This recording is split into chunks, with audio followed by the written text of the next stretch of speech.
야곱의 가정은 단순한 그냥 일반적인 가정이 아니었다 그랬습니다. 야곱의 가정은요, 하나님께서 언약을 맡기신 가정이었어요. 창세기 37장에 보면 이런 말이 있습니다. 창세기 37장이요, 이렇게 시작해요.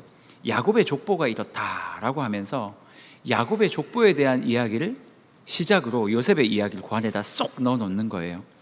그러니까 요셉의 모든 이야기는요, 요셉 자신을 위한 이야기가 아니라 야곱 가문에 대한 이야기예요.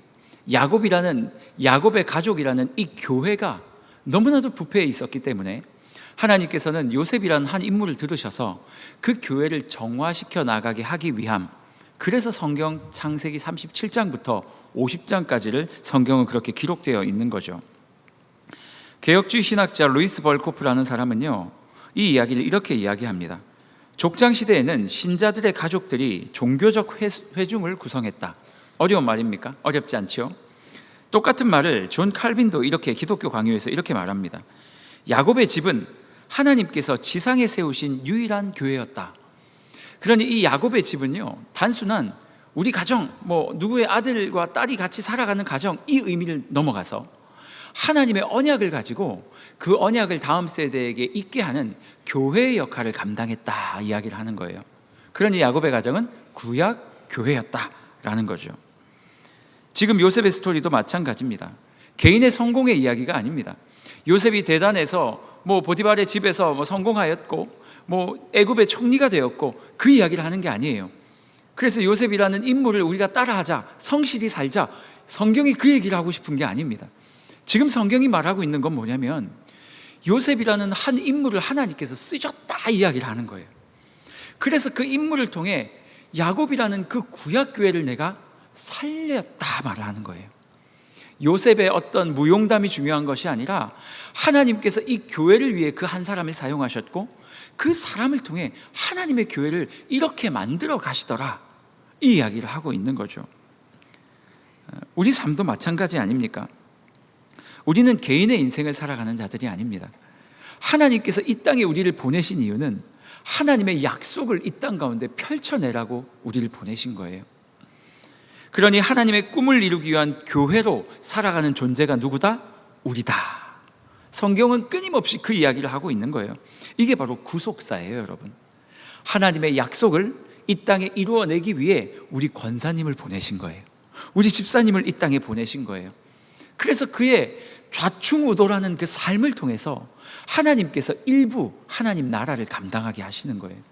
그러니 내가 얼마나 잘났고 못났느냐 하나도 중요하지 않다는 거죠. 내 인생을 그 안에서 해석하지 않으면 우리는 세상의 가치에 따라 이상하게 해석하게 될 거예요. 어느 날 한 권사님이 저를 불러요. 목사님 그래요. 그래서 제가 왜요 그랬죠. 권사님이 목사님 이렇게 불렀으니까 저도 왜요 그러는 거예요. 목사님 이렇게 부르셨으면 저도 왜요 이렇게 대답할 텐데, 저를 부르더니 뭐라고 말씀하시냐면 목사님 건강 잘 챙기세요 그러셔요. 저 안 아픈데요? 그랬더니 목사님 건강은 목사님께 아니에요 그러고 가셨어요. 그래서 제가 곰곰이 생각을 했죠. 내 건강이 내게 아니면 누구 것인가? 그 권사님의 의도는 정확했어요. 제 건강은 제 개인의 것이 아니라 이 교회 거라는 거예요. 성도들 거래요. 그러니까 아무거나 먹고 배 튀어나오지 말라고, 건강 잘 지키라고 저에게 그 이야기를 하고 계신 거죠. 사실 이 권사님의 이 해석은요, 구속사적으로 너무나도 정확한 이야기였어요. 장진규 목사의 이 건강은, 저의 인생은 제 개인의 것이 아니라는 거죠. 크게는 하나님께 붙들린 바 된 것이고, 또 그게 조금 더 작게는 이 평촌 세순교회라는 이 교회에 붙들린 바 된 것이고, 이것을 좀 더 밀접하게 얘기하면 제 건강은 권사님 거래요. 축하드려요. 제 건강의 소유자가 되셨어요. 제 건강은 여러분들 거다. 제 건강을 소유하기 위해서가 아니라 하나님께서 이 한 사람을 그렇게 사용하신다는 거예요. 여러분의 인생도 똑같습니다. 여러분의 가정도, 직장도, 여러분의 은사도, 여러분이 사람들과 교제하는 이유도요, 하나님 나라 이 교회와 연관된 거예요. 여러분의 삶을 한번 돌아보셔요. 목사님 저는요 제 인생과 교회 아무 상관없이 제 삶을 이야기할 수 있어요 라고 얘기를 한다면 그건 뭔가 좀 잘못된 거죠. 여러분, 요셉의 이야기가 그랬어요. 요셉의 인생 스토리가 하나님의 교회와 상관이 없다면 그가 애굽으로 팔려가지도 않았을 거고요, 교회와 상관이 없다면 그가 총리가 되지도 않았을 거예요.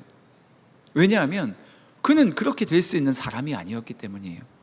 그냥 목동의 아들에 불과했어요. 하지만 하나님께서 그를 통해 하나님의 교회를 세우겠다 말씀하시는 거죠. 그래서 하나님은 창세기 37장에서 50장까지 요셉을 통해 자신의 교회를 정화시키고자 했는데 말이에요, 이제 문제가 생기는 거죠. 이 하나님의 계획을 싫어했던 자가 하나가 있었어요. 누구냐면 사단, 마귀였어요. 이 사단은요, 하나님의 교회가 깨끗하게 되기를 원치 않았어요. 왜요? 하나님의 교회가 깨끗하게 되면 나중에 예수님이 태어나서 우리를 구원하겠다 할 것이고, 예수께서 우리를 구원한다라는 것은 자기가 부릴 수 있는 악한 백성들이 다시 하나님의 선한 백성으로 바뀌어가는 거니까 너무 싫었던 거죠. 그래서 사단은요, 요셉에게 찾아와 그가 하나님의 백성으로 살지 못하도록 그를 유혹하기 시작합니다.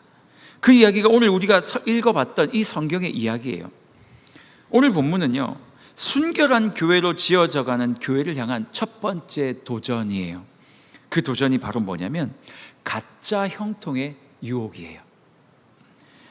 요셉은 형들에 의해서 이제 팔려갔지 않습니까?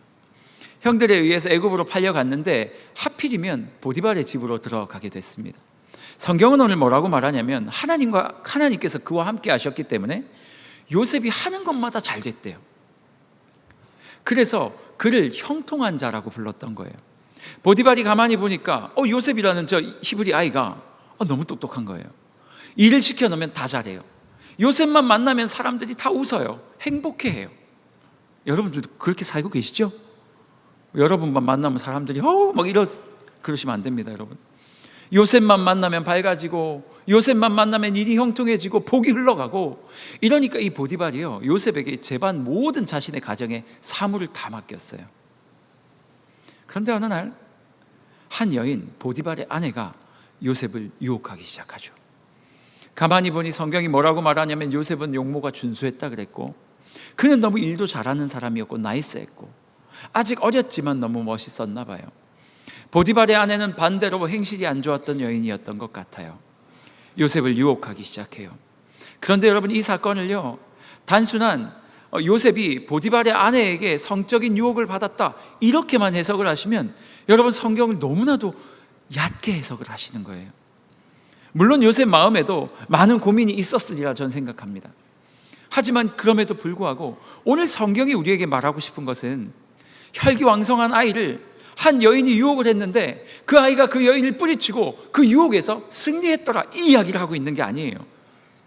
지금 요셉이 받고 있는 유혹은 한 여인의 그 유혹이 아니고요, 가짜 형통함이 요셉에게 손짓하고 있는 거예요. 요셉아, 지금 여러분, 보디발의 아내는요, 단순히 그냥 보디발의 아내로서 끝나면 안 돼요. 조금 더 부연 설명이 있어야 됩니다. 보디발은 지금 그 애굽에서 가장 권력자의 아내였어요. 그 말은 무슨 말이냐면 보디발의 아내조차도 대단한 집안의 여식이었을 가능성이 높다는 거죠. 이 여인은 모든 것을 다 가지고 있었어요. 학벌, 재물, 권력, 미모, 제가 보지는 않았지만 예뻤겠죠? 안 예뻤으면 알 수 없고요. 이 여인을 바라볼 때 최고 권력자의 아내로 모든 것을 다 소유한 여인이었을 거예요. 목사님, 그 여인이 유혹하는 거랑 요셉이 가짜 형통에 유혹받는 거랑 무슨 상관이에요? 상관이 있죠. 요셉은 창세기 37장에서 하나님의 꿈을 받았잖아요. 그 꿈의 이야기가 뭐였습니까? 11단이 요셉을 찾아와서 나에게 절할 거야. 그리고 그 일들을 통해 하나님께서 어떤 일을 이루어 가실 거야. 어렴풋이 알았을 거란 말이죠. 그리고 요셉은 그 일을 어떻게 이루어야 되지 고민을 하며 살았는데 갑자기 그 시대의 가장 권력자였던 한 여인이 자기를 유혹하기 시작하는 거죠. 보디발은 모르죠. 그 여인의 눈에만 잘 들어간다면, 그 여인이 내 편에만 서게 된다면 요셉의 이 이야기는요, 진짜 말 그대로 형통이었어요. 다 뚫리는 거예요. 고속도로처럼 뻥 뚫리는 인생이었어요. 그 여인에겐 돈도 있었고 권력도 있었어요. 지금 요셉은 고민했을지 몰라요. 하나님께서 나에게 꿈을 주셨는데 이 꿈을 내가 이루어야 하나? 그런데 지금 저 여인이 나를 유혹하고 있는데 어쩌면 그 시대에 너무나도 흔한 일이었을지도 모릅니다. 그때 요셉은 생각했겠죠. 내가 만약 저 여인의 손을 잡는다면 저 여인이 가지고 있는 재산과 그 여인이 가지고 있는 모든 어떤 인맥과 그 권력과 이 모든 것들이 어쩌면 나의 소유가 될지도 모르겠는데. 여러분, 제가 보디발이 어떤 사람인지 잘 모르지만 어쩌면 그 보디발조차도 그 여인에게, 그 대단한 여인의 뒷배경에 어떤 유익을 얻고 있는 사람일지도 모르지 않습니까? 요셉에게는 그 가짜 형통의 유혹이 손을 흔들고 있었던 거예요. 내가 저 여인의 저청을 받아들이고 내가 고위 권력자가 내 손으로 권력자가 되어서 하나님의 꿈을 이루어 드릴까? 하지만 성경은 그것은 하나님의 방법이 아니라고 말하는 거죠. 결국 요셉은 그 여인의 유혹에 넘어가지 않았어요. 그 여인이 가져다 준 그 달콤한 유혹, 네가 지금 종이지만 내 소원을 들어준다면 너는 이 세상에 너무나도 강력한 권력자가 될 수 있어. 하나님을 배제한 채 그에게 다가오는 너무 큰 그 유혹을 요셉은 뿌리치게 된 거죠. 저는 쉽지 않았다 생각합니다. 비슷한 일들이 신약 성경에도 나타나요. 마태복음 4장 8절에 보면 예수께서 공생의 사역을 하기 직전에 말이에요, 사단에게 시험받는 장면이 나타나지 않습니까? 4장 8절 이렇게 말하고 있어요. 마귀가 또 그를, 여기서 그는 예수님입니다. 마귀가 예수님을 데리고 지극히 높은 산으로 가서 천하 만국과 그 영광을 보며 이르되 만일 내게 엎드려 경배하면 이 모든 것을 너에게 주리라. 여러분, 예수님은 하나님이시잖아요. 그런데 그 하나님이신 예수님도 십자가 앞에서는 흔들리셨었어요. 왜냐하면 그 고통이 너무 힘들었기 때문이에요. 육신의 고통도 있었죠. 그리고 또 어떤 고통이 있었습니까? 사랑하는 백성으로부터 버림받았죠. 그리고 또 어떤 고통이 있었습니까? 하나님과 단절되었잖아요. 그래서 예수께서 십자가 위에서 가장 고통스러운 그 세 가지 고통, 하나님과 단절되고 사람에게 버림받고 또한 육신의 아픔을 견디지 못해 예수께서 십자가 전에 뭐라 말씀하셔요? 하나님, 할 수만 있다면 이 잔을 나에게서 좀 멀리 가져가 주시면 안 되겠습니까? 그 십자가의 고통 앞에 있는 예수 그리스도께 사단이 나와서 뭐라고 말합니까? 예수님, 만약에 말이에요, 당신이 나에게 한 번만 절하면 내가 그 십자가를 통과하지 않고 하나님께서 당신에게 맡긴 사명을 이룰 수 있도록 이 영광을 당신에게, 이 세상을 당신에게 다 주겠습니다. 나에게 와서 한 번만 절하시면 안 되겠냐? 가짜 형통의 유혹이죠. 아마 보디발의 아내가 요셉에게 했던 그 이야기가 이 마귀가, 사단이 예수님께 했던 이 이야기와 똑같은 이야기인 거죠. 하나님께서 주신 목적을 이루어야 하잖아. 그런데 너무 돌아갈 필요 없어. 내가 그 힘을 줄게. 너는 나에게 오면 돼. 결국 예수께서는 사단아 물러가라. 오직 이 영광을 받으실 이는 하나님밖에 없다 라고 하며 사단을 물리쳤죠. 계속 싸우는 거예요. 하나님께서 원하시는 사명이 있는데 그것을 이루는 이 땅을 살아가는 쉬운 길이 있고 어려운 길이 있는 거예요. 쉬운 길은 세상의 힘과 세상이 말하는 대로 그 가짜 형통을 선택하는 거예요. 권력 있는 자, 유력한 자를 찾아가는 것이에요. 어려운 길은 뭡니까? 무식하게, 우직하게 하나님만 바라보고 살아가는 인생. 그래서 십자가를 지며 그것을 이루는 인생. 여러분, 어떤 길을 택하시겠습니까? 십자가 없이도 하나님의 뜻을 이룰 수 있다라고 말하는 세상의 외침이 있거든요. 가짜예요. 그런데 우리에게 늘 그것이 찾아오는 거예요. 너 말이야, 이 땅 가운데 하나님 없이도 이렇게 하면 네 힘으로 잘 살 수 있어. 여러분의 인생에는 그런 유혹이 찾아오지 않습니까? 가짜 형통의 유혹은요, 요셉의 인생에만 있는 게 아니에요. 수년 전이었습니다. 월요일 날이었던 걸로 기억나는데 저희 사랑하는 아들과 아내와 함께 짜장면을 먹고 싶어서 집에서 이제 걸어 나온 거예요. 그래서 아파트 이제 관리실을 지나고 있는데 요즘 짜장면 한 그릇 꽤 비싸죠. 셋이 짜장면 한 그릇씩 먹고 탕수육 하나 먹으면 얼마 나옵니까? 한 5만 원 돈 나오지 않습니까? 4만 몇천 원? 이제 손을 잡고 길을 가고 있었어요. 근데요, 제 눈에 신사임당 한 분이 환하게 땅에서 저를 보고 있는 거예요. 신사임당 누군지 모르시죠? 5만 원권의 신사임당이 들어있어요. 5만 원짜리가 하나가 딱 접혀가지고 땅바닥에 딱 떨어져 있는 거예요. 그리고 제가 가는 바로 그 길에 말이에요. 바로 그 타이밍에 누구도 주워가지 않았어요. 그걸 보는 순간 이 목사의 마음에 헐, 짜장면값, 순간적으로 이 생각을 잡을 수가 없었어요. 그냥 머릿속에 지나가는 걸 어떻게 합니까? 제가 그것을 주었을까요? 안 주었을까요? 예? 주었다고요? 제가 주었으면 어떻게 얘기를 하겠냐고요, 지금. 제가 그때 땅바닥에 떨어진 거 주워가지고 맛있게 사 먹었어요, 이러면 어떻게 얘기를 해요? 할렐루야, 하나님께 영광을 돌려요. 안 주었습니다, 여러분. 그 순간에 제 머릿속에 무슨 생각이 들었는 줄 아세요? 형통의 유혹, 가짜 형통의 유혹. 내가 이거를 주워서 우리 아들이 보는데 이 5만 원권을 주워서 같이 가서 짜장면을 사 먹었다면 제 옆에 있는 아내와 제 옆에 있는 아이가 무슨 생각을 할까? 아빠가 내 돈이 아닌 땅바닥에 떨어져 있는 돈을 주어서 나에게 밥을 사줬다. 여러분, 이게 형통으로 갈까요? 아니면 망하는 길로 갈까요? 제 머릿속에 그 순간 지나간 게 내 것이 아닌 것으로 내 배를 불리는 순간 이 아이는 다른 생각들을 갖겠구나. 그 생각이 확 지나갔어요. 그 5만 원 누가 주워갔는지 모르겠으나 그래서 그냥 지나갔어요. 지나가면서 아쉬워서 한번 쳐다봤어요. 아이 부끄러워라. 사랑하는 여러분, 우리의 인생에는 늘 이런 유혹이 찾아와요. 뭐 길가에 떨어져 있는 100원짜리 5만 원짜리 주실 수 있겠죠. 그게 뭐 죄는 아니에요. 대단한 건 죄인가요? 아무튼 아무튼 그래요. 그런데 여러분, 우리의 인생에는 수시로 이 가짜 형통이 찾아온단 말이에요. 여러분은 어떠셔요? 이런 시험 없으세요? 마트 가면 없으세요? 제가 그 유초등부 수련회 이제 엊그저께 금요일로 갔단 말이에요. 가서 아이들 이제 음료수를 담았어요. 음료수가 아니고 아이스크림을 80개를 샀어요.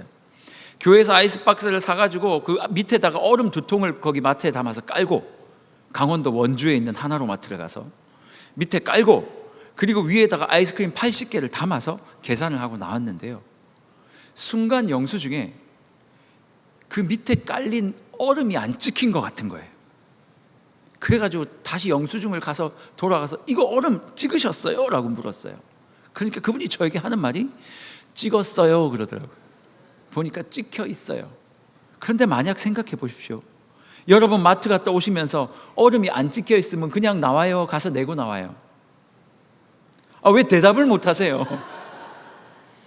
사소한 이야기인 것 같지만 우리의 인생에 이런 가짜 형통에 대한 이야기가 끊임없이 도전한다니까요. 정직하게 사는 것보다 적당히 타협하면 좀 더 많은 유익을 얻을 수 있을 것 같은 유혹 없습니까?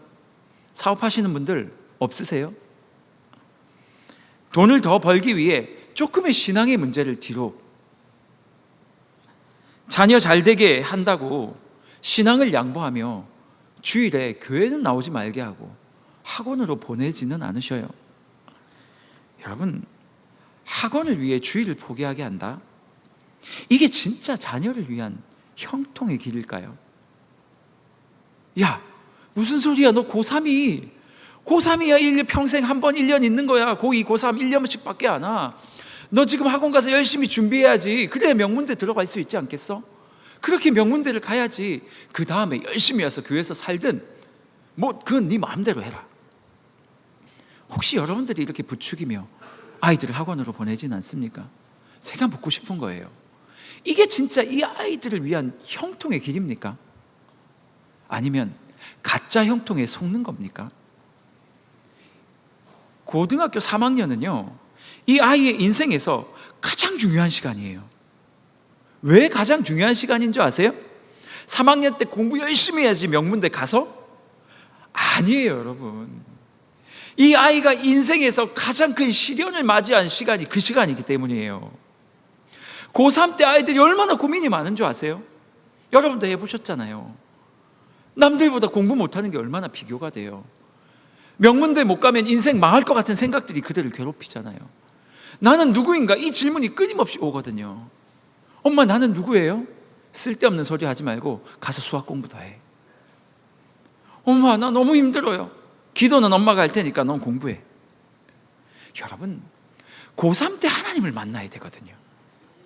고3 때 내 인생의 문제 때문에 정말 힘들고 어려운 그 시기에 하나님 앞에 그것을 가져와서 주님과 씨름하고, A급 명문대 못 가고 B급 명문대를 갈지라도, 아니 명문대 뺄까요? 명문대 못 가고 안 명문대를 가더라도, 이 아이가 고등학교 3학년 때 그 처음으로 자기가 해결할 수 없는 그 문제 앞에서 하나님을 만나서 뚫은 아이와, 하나님은 나중에 만나도 된다, 그리고 세상에서 가장 반딱반딱한 것을 취한 아이가 누가 더 형통한 인생 같으십니까? 우리의 인생은 늘 이 갈림길이에요. 하나님께서 허락하시는 참된 형통을 선택할 것인가, 아니면 세상이 우리에게 보여주는 거짓 형통을 선택할 것인가. 요셉은요, 그 형통의 길이 주님에게 있다는 것을 알았어요. 그래서 그 여인이 보여준 더 빨리 하나님의 언약을 이룰 수 있을 것 같이 거짓말하는 그 여인의 거짓말에 속아 넘어가지 않은 거예요. 그래서 그는 이렇게 말합니다. 창세기 39장 9절. 이 집에는 나보다 큰 이가 없으며 주인이 아무것도 내게 금하지 아니하였어도 금한 것은 당신뿐이니 당신은 그의 아내임이라. 그 다음 구절. 그런즉 내가 어찌 이 큰 악을 행하여 누구에게요? 하나님께 죄를 지으리이까? 내가 어찌 이 큰 악을 행하여 하나님과의 관계를 끊으리이까? 그로부터 형통이 나에게 오는데 말이에요. 보디발의 부인이시여, 당신이 나에게 많은 것들을 줄 수 있는 것처럼 나를 유혹하지만 나와 한 번만 잠자리를 하자, 그러면 내가 너에게 큰 것들을 가져다 줄 테니 유혹을 하지만 나는 그 유혹에 넘어가지 않습니다. 왜요? 그 형통은 하나님이 주시는 것을 내가 알고 있기 때문에. 사랑하는 여러분, 가짜 형통에 속지 않으시길 바랍니다. 쉬운 길을 좋아하면 안 됩니다. 어려운 길을 택하는 거, 십자가를 택하는 거, 그것이 이 땅에서 복음을 짊어진 하나님의 백성의 삶임을 알았으면 좋겠습니다.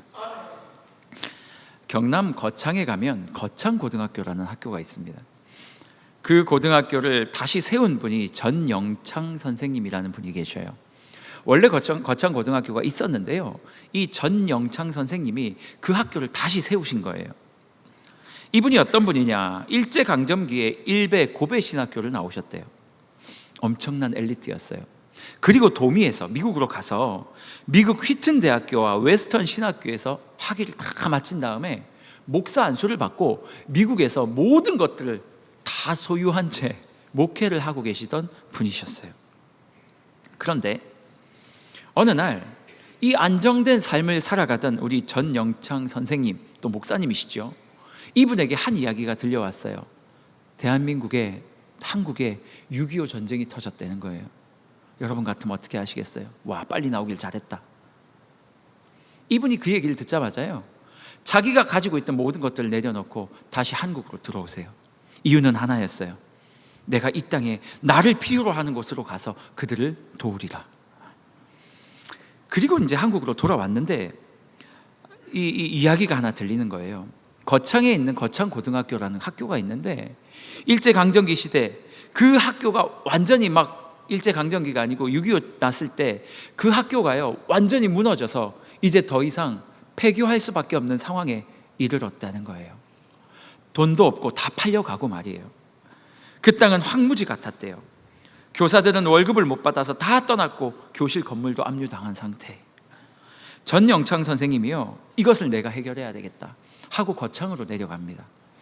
그리고 그 거창에 가서 거창고등학교에 도착한 이후에 그 부채를 해결하기 위해 자기의 사재를 다 털어서 다 집어넣었는데 그래도 해결이 안 되는 거죠. 그래서 이분이 금식기도하러 산에 올라갔어요. 하나님 앞에 금식하며 살았대요. 그리고 천막을 만들어서 학생들을 가르치기 시작했어요. 빚을 다 겨우 갚았고요. 학생들과 함께 직접 흙돌을 쌓으며 고등학교를 만들어 가기 시작한 거예요. 그리고 현재 학교 털을 닦았대요. 이 선생님이요, 거창 고등학교 아이들에게 직업 선택의 10계명을 만들어서 계속 가르쳤는데요. 그 10계명을 한번 잘 들어보십시오. 첫째, 너의 직업을 선택할 때 말이야, 월급이 적은 쪽으로 가라. 말이 안 되는 얘기죠. 둘째, 내가 원하는 곳이 아니라 나를 필요로 하는 곳으로 가라. 셋째, 승진의 기회가 거의 없는 곳으로 가라. 넷째, 모든 것이 갖추어진 것을 피하고 처음부터 시작해야 하는 황무지로 가라. 다섯째, 앞을 다투어 모여드는 곳으로 가지 마라. 아무도 가지 않는 곳으로 가라. 여섯째, 장래성이 없다고 생각되는 곳으로 가라. 일곱째, 사회적 존경 같은 것은 바랄 수 없는 곳으로 가라. 여덟째, 한가운데가 아니라 가장자리로 가라. 아홉째, 부모나 아내가 결사 반대하는 곳이면 틀림없다. 도망치지 말고 가라. 아내분들 왜 그러시는 거예요? 열 번째, 왕관이 아니라 단두대가 기다리고 있는 곳으로 가라. 여러분, 이게 말이 되는 이야기입니까? 이제 창창한 고등학생 아이들에게 이 10계명을 가르쳤어요. 이 10계명이 누구의 삶이었어요? 그 전영창 선생님의 삶이었잖아요. 모든 것을 다 가진 자가 6.25 때 다시 들어왔고, 학교를 살리겠다고 거창으로 들어갔고, 그 거창에서 기도하며 흙벽돌을 쌓으며 아이들을 가르쳤고, 그 아이들에게 뭐라고 말하냐면, 너희의 인생 가운데 형통의 유혹이 있을진데 말이야, 앞으로 이 10계명처럼 살았으면 좋겠다. 한가운데가 아니라 가장자리로 가라. 부모나 아내가 막으면 그 자리가 맞다. 더 이상 출세하고 성공할 수 없는 것으로 가라. 왕관이 아니라 단두대가 기다리고 있는 그곳으로 가라. 이것이 요셉의 삶이었고 예수 그리스도의 삶 아니었습니까? 예수께서 그것 때문에 십자가를 지신 거예요. 십자가는 저주의 상징이었는데 그곳에서 돌아가심으로 말미암아 자신의 모든 영광을 다 저버리셨고요. 여러분의 인생은 어떠셔요? 여러분의 인생은 단두대입니까? 아니면 영광을 향해, 그것을 향해 쫓아가고 계십니까? 이 세상에서 더 이상 손해보고 살아가십니까? 아니면 이 세상 가운데 지혜로운 사람처럼 유익만을 추구하며 살아가십니까? 여러분의 자녀는 어떻게 키우고 있어요?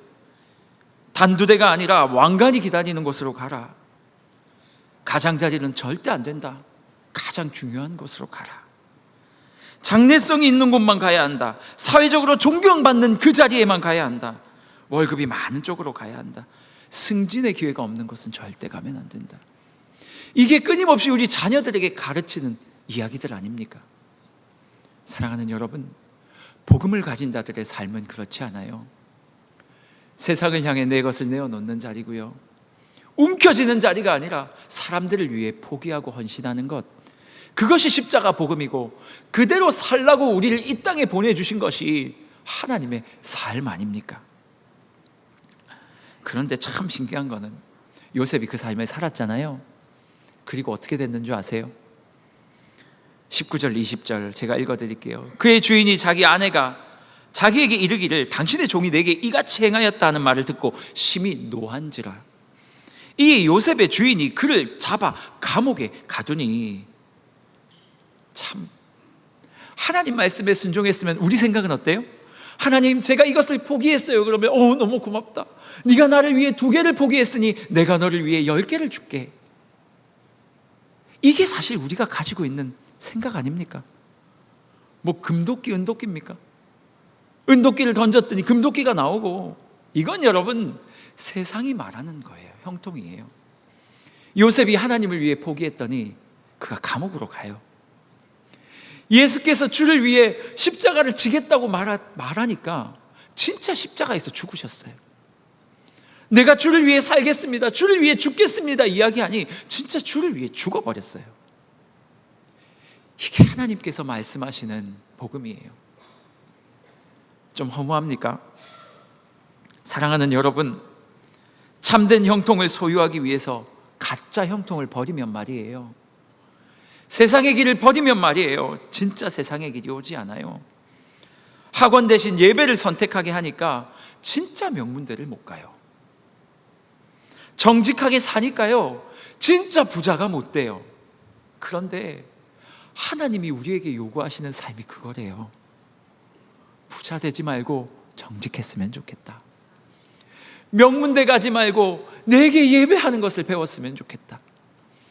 예배하고 명문대 가면 그건 괜찮아요. 정직했기 때문에 손해보고, 믿음을 지켰기 때문에 기회를 놓치고, 예배를 선택했기 때문에 세상에서 뒤처지고, 원칙을 지켰기 때문에 억울함을 당하는 인생, 이 바보 같은 인생이 예수 믿는 인생이에요. 사랑하는 여러분, 우리는 이 길을 선택했으면 좋겠습니다. 세상이 아니라 십자가의 길 말이에요.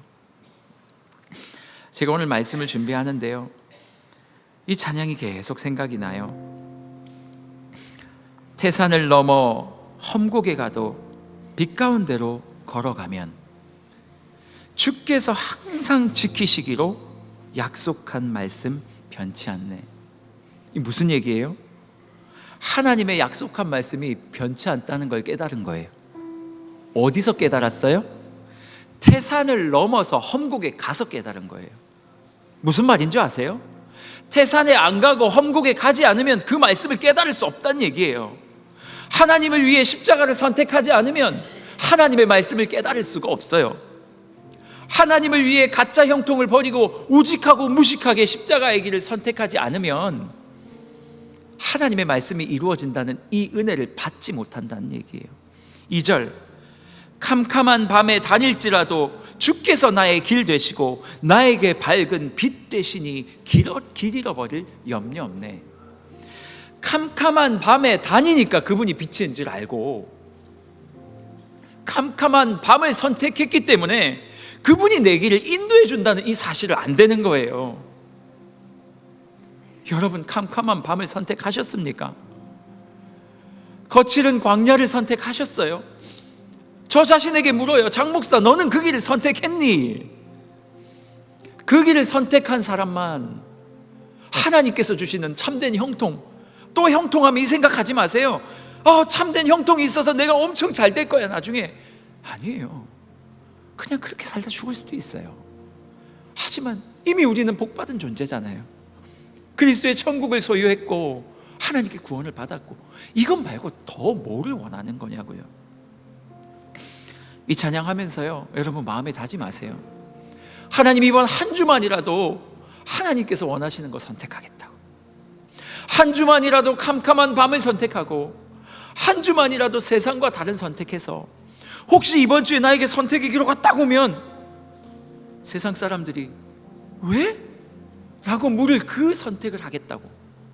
그리고 그 선택으로 말미암아 참 형통을 주실 하나님을 경험하겠다고.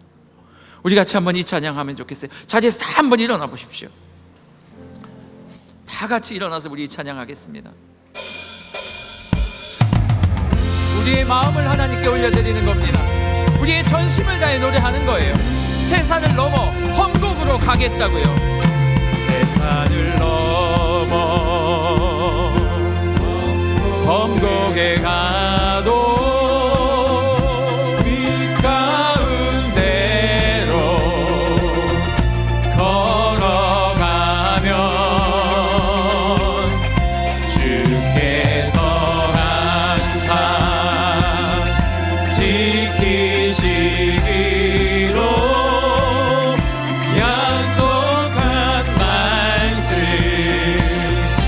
변치 않게. 우리 캄캄한 밤에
감사합니다. 하늘의 영광, 하늘의 영광, 하늘의 영광, 나의 마음속에 차고로 넘쳐. 할렐루야, 할렐루야를 힘차게 불러 영원히 주를 찬양하리. 우리 같이 한번 기도하기를 원합니다. 우리가 노래했던 것처럼 우리가 태산에 가야 하나님을 만나는 거예요. 우리가 캄캄한 밤에 다녀야 빛 되신 주님을 경험하는 겁니다. 세상의 형통의 유혹이 아니라 예수 그리스도의 십자가를 선택하는 우리가 되게 하시고, 하나님 앞에 그러한 한 주를 살아낸 우리가 되게 하셔서 이 믿음이 우리 자손들에게 흘러가는 놀라운 은혜를 더하여 주시옵소서. 주의 이름 찾고 기도합니다. 주여.